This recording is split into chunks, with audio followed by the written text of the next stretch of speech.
Hello friends, तो आज की इस वीडियो में हम बात करेंगे फार्मा मार्केटिंग मैनेजमेंट का, जो कि आपको बी फार्म 8th सेमेस्टर में पढ़ना है।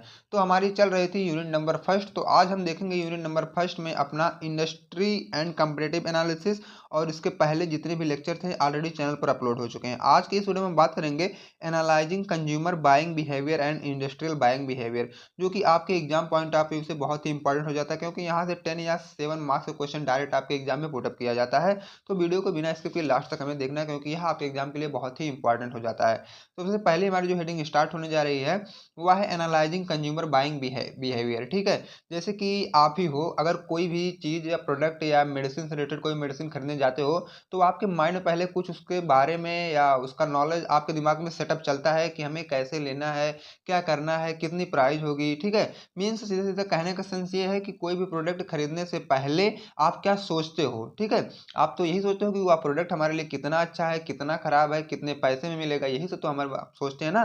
तो वही बात है। तो देखो यहाँ पे कंज्यूमर बाइंग बिहेवियर लिखा गया है। मीन्स कंज्यूमर मतलब क्या होता है, जो प्रोडक्ट को यूज करे उन्हें हम बोलते हैं कंज्यूमर। बाइंग बिहेवियर, अब देखो उस समय खरीदते समय उसके व्यवहार क्या है प्रोडक्ट से रिलेटेड, यही सब हमें इस टॉपिक में पूरे पढ़नी होती है। और इसके फैक्टर भी, कौन से फैक्टर इसे इफेक्ट करने हैं, अभी हमें पढ़ना है। तो देखो, consumer buying behaviour refers to the decision making process and action of the individual when purchasing product for personal use. जैसा कि जब हम अपने कोई भी प्रोडक्ट खरीदते हैं अपने पर्सनल यूज के लिए, तो उस समय हमारे दिमाग या माइंड में जो भी चलता है उस प्रोडक्ट से रिलेटेड, ठीक है, उसी को हम बोलते हैं क्या, कंज्यूमर बाइंग बिहेवियर। अब देखो, analysis of consumer buying behaviour play important role. अब आप अगर कोई भी प्रोडक्ट खरीद रहे हो, अगर आप उससे क्या है, मतलब खरीदने से पहले आप उसको क्या एनालिसिस करना, वो प्रोडक्ट हमारे लिए कितना मतलब अच्छा है, कैसा है। ठीक है, ये भी हमें करना बहुत ही इंपॉर्टेंट हो जाता है। अब आप कोई प्रोडक्ट खरीदने जा रहे हो तो सबसे पहले क्या सोचोगे, नीड रिकग्नाइजेशन, क्या जरूरत है और हमें क्या खरीदना चाहिए। ठीक है, पहले तो यही आप सोचोगे। उसके बाद इंफॉर्मेशन सर्च, जो भी प्रोडक्ट आप लेने जा रहे हो उसके बारे में इधर उधर से आप क्या है जानकारी प्रदान मतलब लोगे। अगर कोई मेडिसिन है तो फार्मासिस्ट से, डॉक्टर से सारी चीज़ें क्या आप पहले जानकारी लोगे। उसके बाद इवेल्युएशन ऑफ अल्टरनेटिव, उससे कितने प्रोडक्ट मिलते जुलते हैं आप क्या कंपेयर करोगे। उसके बाद हमारा आता है पोस्ट परचेज बिहेवियर, खरीदने के बाद क्या होता है, मतलब उसका इफेक्ट, ये सब क्या है, हमें क्या है सब आप पहले जानकारी लोगे, अपने माइंड में सेटअप पहले सेट करोगे। ठीक है, तब कोई भी एक प्रोडक्ट हमें खरीदना होता है। अब हम देखते हैं कि एक एक किसमें क्या है, नीड रिकग्नाइजेशन में क्या होता है, helps to identify customer need. इसमें क्या होता है, कस्टमर की जरूरत क्या है, या हम क्या है वहां पे आइडेंटिफाई कर लेते हैं। उसके बाद to make effective marketing strategy, ये क्या है, इंफॉर्मेशन सर्च में होता है। और इवेल्युएशन ऑफ अल्टरनेटिव में क्या होता है, in product development to meets consumer demand. हम जो क्या है कंज्यूमर के डिमांड के अकॉर्डिंग हमें ऐसा प्रोडक्ट को डेवलपमेंट कराना है जो कंज्यूमर के डिमांड से क्या वो मिल सके।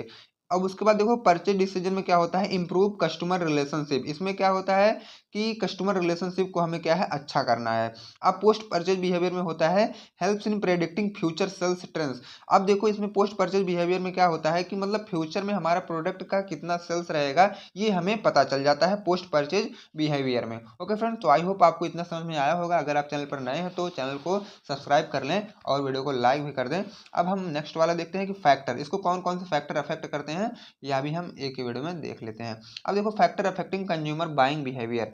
सबसे पहला तो क्या है, पर्सनल फैक्टर। जैसे आप कोई भी प्रोडक्ट खरीदने जा रहे हो तो कौन से फैक्टर आपको अफेक्ट करते हैं, मतलब किस वजह से आप कोई भी सामान नहीं लेना चाहते हो। ठीक है, वो बोलते हैं हम इसमें फैक्टर में पढ़ेंगे। तो पर्सनल फैक्टर कुछ हमारा होता है, जैसे कि एज, आपकी उम्र। अगर देखो कोई मतलब बूढ़ा आदमी है तो कुछ उसकी पसंद कुछ और रहेगी, मतलब अगर बच्चा है तो उसकी पसंद कुछ और रहेगी, और अगर यंग एज का है तो उसका पसंद कुछ और रहेगा। ठीक है, तो वो एज के ऊपर भी डिपेंड करता है। डिफरेंट एज ग्रुप से प्रीफर डिफरेंट प्रोडक्ट, अलग अलग एक एज वाले अलग अलग प्रोडक्ट को रेफर करते हैं। जैसे बच्चा है तो वह खिलौने को रेफर करेगा। ठीक है, ये से होते हैं एज के अकॉर्डिंग। बाकी अब देखो, इनकम, इनकम भी बहुत इफेक्ट करता है। Income also affect the your buying choice. अब देखो, जितना ज़्यादा जिसका इनकम रहेगा, जैसे अगर आपका इनकम कम है तो छोटा फ़ोन हम लेना पसंद करेंगे, ज़्यादा इनकम है तो बड़ा फ़ोन लेना पसंद करेंगे। ये आपकी इनकम के ऊपर डिपेंड करता है। हेल्थ नीड्स, अब देखो हेल्थ नीड भी हम देख लेते हैं कि हेल्थ नीड के अकॉर्डिंग ये क्या होता है। Health needs directly influence the buying behaviour. जैसे कि अगर आपको क्रोनिक डिजीज हुई है तो लंबे समय तक दवा चलती है आपकी, और एक्यूट इलनेस है तो कम समय के लिए। बाकी प्रिवेंटिव केयर वगैरह ये सब करके हम क्या है अपनी मतलब हेल्थ की ज़रूरतों को भी पूरा कर लेते हैं। अब देखो साइकोलॉजिकल फैक्टर, आपके दिमाग में क्या चलता है, जैसे आप प्रोडक्ट लेने के लिए कितने इच्छुक हैं। जैसे ऐसा नहीं होता है कि किसी के दिमाग में सेटअप चल रहा होता है कि हमें यही फ़ोन लेना है तो यही फ़ोन लेना है, ठीक है? तो ये क्या होता है, साइकोलॉजिकल फैक्टर है, ठीक है? जैसे इसमें क्या है, मोटिवेशन है, the needs or desire to buy a product, आप कितना मतलब ज़रूरत है उस प्रोडक्ट को खरीदने के लिए, ठीक है? अब देखो परसेप्शन क्या है, how a person view and understand A product, जो भी प्रोडक्ट आप ले रहे हो उसके बारे में आपकी व्यूज़ क्या है, मतलब आप उसे कैसे देख रहे हो और कैसे अपने मतलब उसे समझ रहे हो कि कितना आपके लिए वह अच्छा है। अब देखो बिलीफ एंड एटीट्यूड, अब उसके बारे में क्या है, opinion and feeling about a product or brand, उस प्रोडक्ट या ब्रांड पे आपको क्या करना है, ओपिनियन देना है, ठीक है अपना। अब देखो सोशल फैक्टर, कुछ हमारे सोशल फैक्टर भी होते हैं, इसको भी हम देख लेते हैं, जैसे कि फैमिली है, ठीक है? Family member opinion and experience, कुछ प्रोडक्ट हमें इस अकॉर्डिंग लेना होता है कि जो घर वाले बोलते हैं उनके एक्सपीरियंस के अकॉर्डिंग ही हमें प्रोडक्ट लेना होता है। जैसे कि घर वाले बोल दिए कि मान लो कि उषा का मिक्सचर बहुत ही अच्छा होता है, तो घर वाले के अकॉर्डिंग हमें वो काम करना होता है, ठीक है? ये है फैमिली वाला सोशल फैक्टर। अब देखो डॉक्टर्स या pharmacist recommendation and from health care profession, अब देखो अगर आपको कोई भी चीज़ मतलब मेडिसिन से रिलेटेड अगर कोई भी चीज़ लेना है तो आप हेल्थ केयर प्रोफेशनल से या तो डॉक्टर या फार्मासिस्ट से क्या है आप रिकमेंड कराओगे तब जाके आप लोगे, ठीक है? ये सब हमारे कुछ सोशल फैक्टर हैं। अब हम देख लेते हैं कल्चरल फैक्टर हमारे क्या होते हैं। तो कल्चरल फैक्टर में हमारा आता है ट्रेडिशनल एंड कल्चरल बिलीफ, ठीक है? तो traditional and cultural belief also effect buying habit, जैसे कि देखो कुछ क्या है, हमें अपने मतलब धार्मिक के अकॉर्डिंग ही चलना होता है, जो हमारे धर्म के अकॉर्डिंग कुछ सामान मतलब प्रोडक्ट परचेज करना होता है। अब हम देखेंगे कि इंडस्ट्रियल बाइंग बिहेवियर क्या होता है, कुछ जैसे कि आप इससे पहले पढ़े थे उसी के अकॉर्डिंग यह भी है कि industrial sorry friend analysing industrial buying behaviour क्या होता है। अब देखो industrial buying behaviour refers to how business and organisation make decision about purchasing goods और सर्विस, जैसे कि अगर आप किसी भी मतलब कोई भी नई कंपनी का सेटअप कर रहे हो तो उसमें कौन सा रॉ प्रोडक्ट आप कितना मंगा रहे हो, कैसी सर्विसेज हमें अपने कंज्यूमर को देना है, ये सब क्या उसके बारे में हम लोग पहले सोचेंगे, ठीक है? एक डिसाइड या डिसीजन मतलब पहले लेंगे उसके बाद, ठीक है? Then it involves a systemic process where multiple decision makers evaluate option based on factor like price quality and supply reliability. अब देखो बाद में क्या करना है, हमें यह भी ध्यान में रखना है कि प्राइस कितनी है, क्वालिटी कितनी करनी है, सप्लायर्स का रिलायबिलिटी कितना होना चाहिए, ये सब का ध्यान रखते हुए हम लोग करते हैं analysing industrial buying behaviour.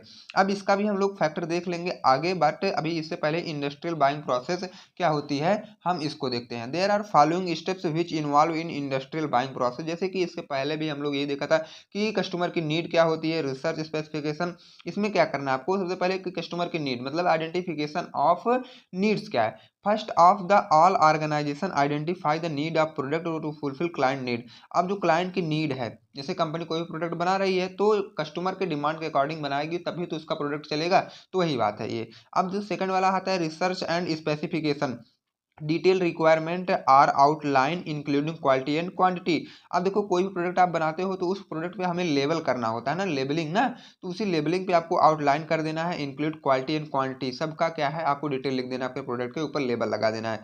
Supplier search में क्या होता है, potential suppliers are search and contacted, अब देखो आप अगर एक कंपनी वाले हो तो अगर आप सप्लायर से अच्छा व्यवहार बनाते हो तभी आपका प्रोडक्ट ज़्यादा से ज़्यादा सेल हो सकता है, क्योंकि सप्लायर ही हमें मार्केट में लेके हमारा प्रोडक्ट जाते हैं। अब देखो इवेल्युएट प्रपोजल क्या है, supplier proposal are review based on price and quality, अब देखो अगर कोई सप्लायर मतलब अपनी कोई शर्त रखता है तो उसको भी हमें क्या करना है, उसकी सुनना है हमें, ठीक है? उसके अकॉर्डिंग हमें चलना है, ताकि क्योंकि वही तो मार्केट में गया था और वह डायरेक्ट कंज्यूमर से बात किया है और उसी के अकॉर्डिंग मतलब कंज्यूमर अपना जो भी बात था उसी से बताए हैं, तब जाके वह एक कंपनी को ये बताता है, तो कंपनी वाले उसके अकॉर्डिंग मतलब उसका क्या प्रस्ताव उसको भी रिव्यू करते हैं और ज़्यादा से ज़्यादा ये आता है डायरेक्ट आपके प्राइस और क्वालिटी के ऊपर, ठीक है? अब देखो negotiation and selection, term and condition are negotiated with selected suppliers to the finalize the agreement, अब देखो इसका भी हमें ध्यान देना होता है सिलेक्शन और नेगोटिएशन का, ठीक है? अब हम देख लेते हैं इसका फैक्टर क्या होता है, factor which affected industrial buying behaviour, अब इसमें भी कुछ हमारे फैक्टर आते हैं जैसे organisational factor, goals and objective of the business, जो आप बिजनेस कर रहे हो उसका गोल और ऑब्जेक्टिव क्या है यह भी हमें बिल्कुल ध्यान में रखना होता है। परचेजिंग पॉलिसीज एंड प्रोसीजर, आप परचेजिंग पॉलिसी और प्रोसीजर को भी ध्यान देना है। Size and structure of the organisation, जो आपका ऑर्गेनाइजेशन मीन्स आपका फर्म या कंपनी या इंडस्ट्री जो है उसकी साइज या स्ट्रक्चर क्या है। अब इन्वायरमेंटल फैक्टर भी हमारे इंडस्ट्री को बहुत तगड़े से अफेक्ट करते हैं, जैसे कि economic condition and market stability. Economic condition देखना है और मार्केट की स्टेबिलिटी भी हमें देखना है। उसके बाद टेक्नोलॉजिकल एडवांसमेंट में रिक्वायर न्यू प्रोडक्ट, ठीक है। उस समय क्या है, टेक्नोलॉजिकल एडवांसमेंट भी जो आ जाते हैं, क्या करते हैं, नए नए प्रोडक्ट को बढ़ावा देते हैं वो। प्रोडक्ट एंड सप्लायर फैक्टर, अब देखो प्रोडक्ट और सप्लायर फैक्टर क्या होते हैं। प्रोडक्ट की क्वालिटी उसमें चेक की जाती है, फीचर्स एंड रियलेबिलिटी आल्सो इफेक्ट, उस इफेक्ट के अकॉर्डिंग उसका क्या है, प्रोडक्ट की क्वालिटी, फीचर, ये सब भी हमें चेक कर लेना होता है। ओके फ्रेंड, तो हमारा जो ये एनालाइजिंग इंडस्ट्रियल बाइंग बिहेवियर और कस्टमर बाइंग बिहेवियर, ये टोटल कंप्लीट हुआ। अब हम नेक्स्ट से मिलेंगे तो आपको चैप्टर नंबर 2 पे फार्मास्यूटिकल मार्केट के साथ। ओके फ्रेंड, अगर आप भी अभी भी चैनल को सब्सक्राइब नहीं किए हैं, चैनल को सब्सक्राइब कर लें ताकि नेक्स्ट वीडियो का इन्फॉर्मेशन सबसे पहले आप तक पहुंचे, और आप टेलीग्राम ग्रुप को ज्वाइन करके आप नोट्स भी डाउनलोड कर सकते हैं। Okay friend, thank you.